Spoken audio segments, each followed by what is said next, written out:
안녕하세요. 저는 차과학대학교 약학과 졸업생 이재복입니다. 학번은 14학번으로 졸업한 지는 2년이 되었고요. 약학과를 졸업하고 약사 면허를 취득 후에 첫 직장으로는 국립암센터에 5급 약무직으로 임용되어 주로 암 환자분들의 약을 감사하고 조제해주는 업무를 맡아서 수행했고요. 현재는 국립암센터 퇴직 후에 약국을 개국하여 근무 약사 1명, 직원 3명의 약국의 대표 약사로 일을 하고 있습니다. 국립암센터 재직 중일 때에는 보통 오전 8시 출근하고 5시 퇴근했고요. 주로 병원 업무는 포지션별로 돌아가는데 한 주마다 포지션이 바뀌고 입원 환자분들의 약 처방 감사 및 조제, 그리고 퇴원 환자분들의 약 처방을 감사하고 조제해주고 또 복약 지도를 해주는 업무를 주로 맡아서 했습니다. 현재는 약국 운영하고 있는데 약국에서의 업무는 보통 출근을 9시에 하고 퇴근을 7시에 하는데요. 출근해서는 약국 매장에 필요한 약이 없을 경우에 약을 찾아서 진열을 하고 몸이 불편하거나 건강기능식품을 찾으시는 손님분들께 일반약 판매 및 건강기능식품을 설명드리고 판매하고 있고, 또한 병원에서 처방을 받아서 처방전을 가져온 경우에는 전문의약품을 조제해서 환자분들께 복약 지도를 해주는 업무를 하고 있습니다.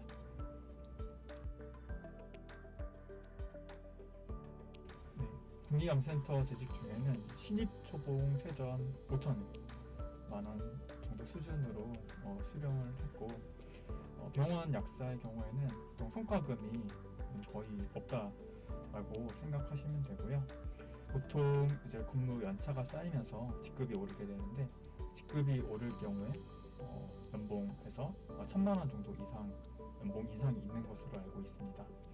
병원 약사의 경우에는 안정된 직장이고 워라밸이 좋기 때문에 워라밸을 중요시하는 분들이라면 병원에서 근무하는 게 좋은 것 같습니다. 현재 약국을 운영 중인데 현재 약국 운영 수익은 세금을 다 떼고 1억 이상을 가져가고 있고, 보통 개국하시는 약사님들의 경우에도 세금을 제외하고 한 달 1,000만원 이상 가져가는 것으로 알고 있습니다.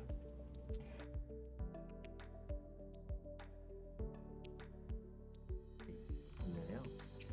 일단 국립암센터 재직할 경우에는 암센터에서 이제 복지 포인트를 주었기 때문에 복지 포인트가 100만원, 2만 정도의 수준으로 나왔고요. 그 금액으로 필요한 물품이나 생필품을 구입하는 데 유용하게 잘 썼습니다.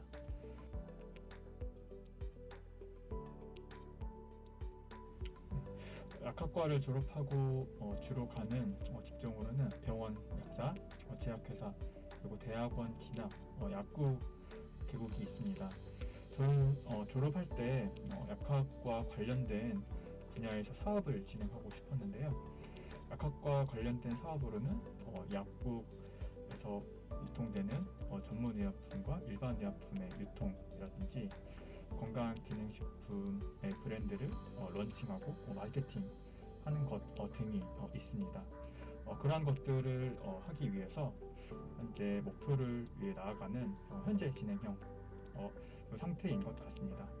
그 첫 단계로 약사로서의 전문성이 필요하다고 생각되어서 가장 약사로서 전문성을 기를 수 있고 정석적으로 약 업무를 배울 수 있는 곳이 병원이라고 생각을 해서 국립암센터에 지원을 해서 근무했습니다. 실제로 근무하면서 약사로서의 전문성과 사명감을 배울 수 있었습니다. 두 번째 단계로는 사업체를 운영해 보는 것이었습니다. 약국도 사업자 등록증을 내고 운영하는 사업체입니다. 그래서 월세를 내고 직원들 인건비를 주고 수익을 창출하는 구조이고요. 운영하는 사업주의 전략과 마케팅에 따라 수익이 올라가기도 하고 내려가기도 합니다. 일반 의약품이라든지 건강기능식품을 찾는 손님들을 매일 밀접하게 접하기 때문에 손님들이 정말 필요로 하는 니즈를 파악할 수가 있고, 또 약국을 실제로 운영하기 때문에 약국 자체적으로 약국에 필요한 것들이 이럴 때 약국 운영할 때 이런 게 있으면 편리하겠다 느끼는 약국 자체로서의 니즈도 겪을 수 있었던 것 같습니다.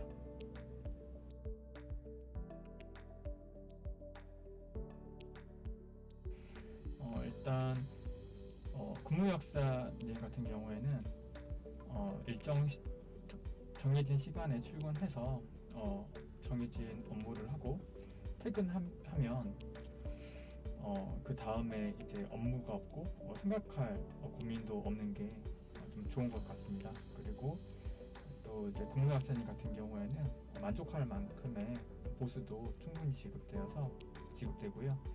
또 개국을 하기 전에 다양한 과에서 산부인과나 피부과, 이비인후과나 소아과 이런 과들을 다양하게 거쳐 보는 게 중요한데, 개국을 하게 되면 가까이 인접해 있는 의원의 처방만 있기 때문에 다른 과의 처방을 받아보지 못해서 공부할 수 있는 기회가 줄어들게 되기 때문에 근무약사를 통해서 다양한 과들에 대해서 공부를 하는 게 할 수 있다는 게 장점인 것 같습니다.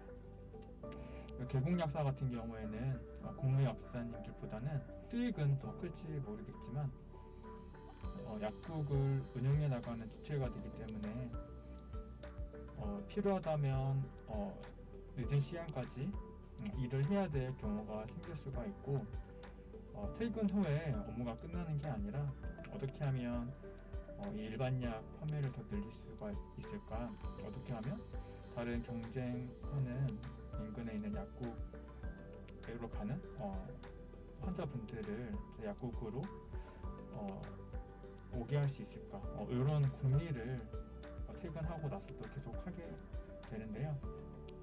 아무래도 이런 업무 시간 이외에도 약국에 관련된 것들을 약국 일을 할 수도 있고, 약국 운영에 대한 것을 계속 궁리하기 때문에 근무 약사님들보다는 워라밸이 많이 떨어지는 것 같습니다.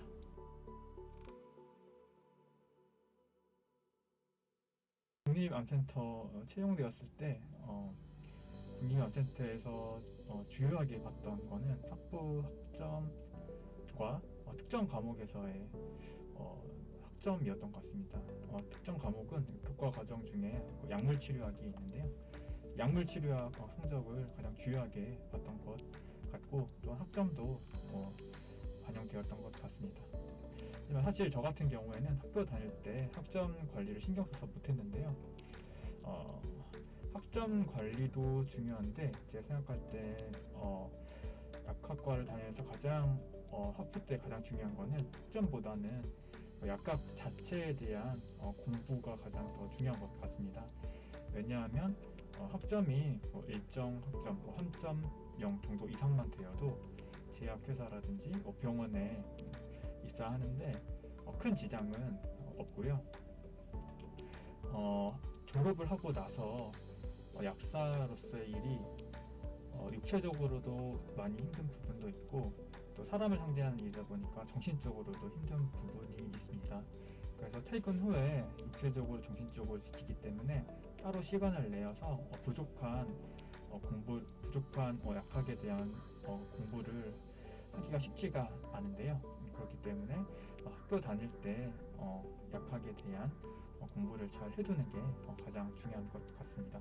그 다음에 개국 과정에서의 꿀팁은 개국 기존에 있는 약국을 인수하거나 신규 약국을 오픈할 때 가장 중요한 건 자리와 그 입지인 것 같습니다. 그거 같은 경우에는 경험이 없는 경우에는 본인이 판단해서 스스로 판단해서 결정하는 거는 절대 하는 입장이고요. 최소 약국을 운영하는 선배 3분 이상 분께 자문을 구해서 약국 자리를 스택하는 것이 가장 중요한 부분인 것 같습니다.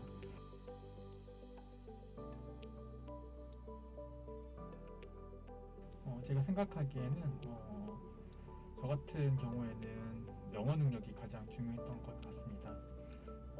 영어를 되게 잘하시는 분들도 많으실 텐데 저 같은 경우에는 외국에서 산 경험이 없고 거의 대부분의 영어 공부를 국내에서 진행했기 때문에 영어 회화 능력이 많이 부족했습니다. 근데 이제 약국에 외국인 손님분들이 오실 경우가 많았는데 영어 회화가 익숙하지 못했기 때문에 외국인 환자분들께 복약 지도를 할 때 애로사항이 많았습니다. 그래서 따로 영어 회화를 위해서 따로 공부를 해야 했는데요. 제 친한 동기 같은 경우에도 현재 녹십자에서 RA 파트로 근무를 하고 있는데 거의 모든 업무가 영어로 이루어지고 외국 회사 직원분들과 통화할 경우도 많은데요. 동기 또한 영어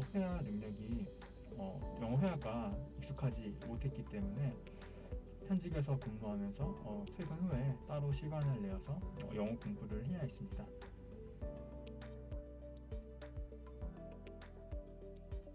일이 바빠서 원테이크로 일을 진행하다 보면 실수할 경우가 간혹 생기는데요.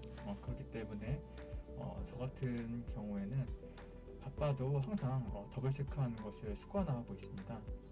병원 같은 경우에는 1차 약 감사가 있고 2차 약 감사가 있어서 다른 약사님께서 감사를 해주셔서 오투약할 가능성이 줄어들지만 약국과 같은 경우에는 보통 약사님 혼자 감사하는 경우가 많기 때문에 실수할 위험이 있어서 셀프로 더블 체크하는 게 중요한 것 같습니다.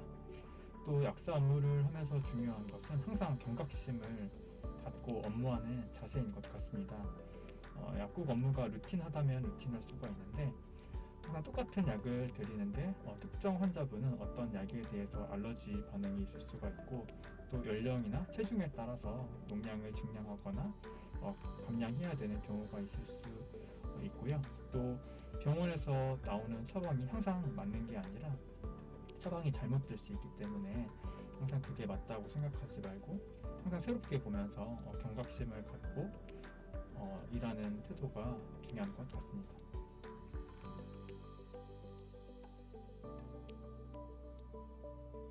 성공하려면 그런 말이 있더라고요. 근면함과 성실함도 중요하지만 가장 중요한 것은 현명함이다. 그래서 제가 생각할 때도 가장 중요한 건 현명함인 것 같습니다. 졸업하고 진로를 선택하기 전에 또 만약에 약국을 개국한다라고 하면 개국하기 전에 이 판단이 정말 과연 맞는 판단인지 너무 미래지향적으로 장밋빛 미래를 그리기보다는 지금 현재 시점에서 정확한 가치 판단을 하고 지금 현재 유망한지 판단해서 리스크를 줄이는 선택을 할 필요도 있는 게 중요한 것 같습니다. 네, 지금 공부하는 차과학대학교 학생분들 짧은 시간이었는데 이번 기회를 통해서 학생분들과 소통하는 시간을 갖게 되어서 정말 반가웠습니다. 제가 하는 업무에 대해서 짧게 말씀드렸었는데 조금이라도 도움이 되었으면 좋겠습니다. 네, 감사합니다.